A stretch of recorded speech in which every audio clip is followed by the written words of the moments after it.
ng bayan, maasahan anumang panahon.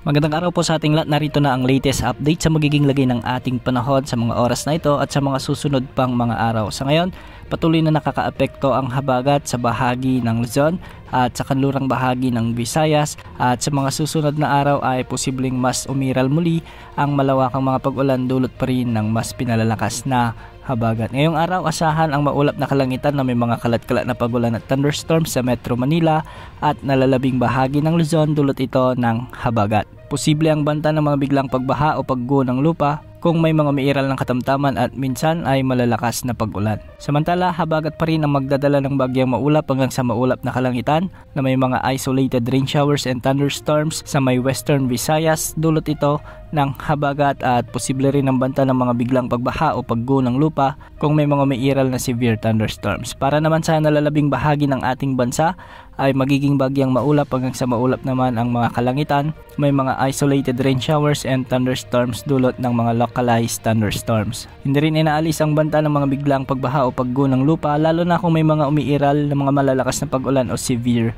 thunderstorms. Samantala, may cloud cluster tayong minomonitor sa silangan ng Luzon at ayon sa Pag-asa ay sa susunod na 2 araw posibleng may mamuong LPA o low pressure area mula dito, at kung mapapansin natin naman sa wind outlook ay may LPA na mabubuo sa kanluran ng Luzon at may LPA rin na mabubuo sa hilagang silangan ng Luzon. Ibig sabihin nito, ang isa dito posibleng lumakas bilang bagyo at ang susunod na pangalan ng bagyo sa listahan ng Pag-asa ay Lani. Inasang magpapaulan ang mga LPA na ito o potensyal na mga bagyo, lalong-lalo na sa Northern at Central Luzon, kaya mag-antabay sa mga susunod na updates ukol sa mga potensyal ng sama ng panahon na ito. Samantala, may nakataas naman na weather advisory, heavy rainfall outlook dulot ng southwest monsoon.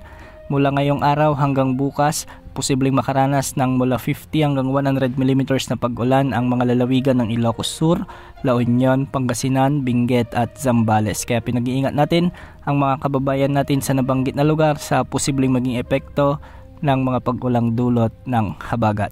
Yan muna ang latest sa lagi ng panahon. Ito po ang weather update ng bayan, maasahan anumang panahon.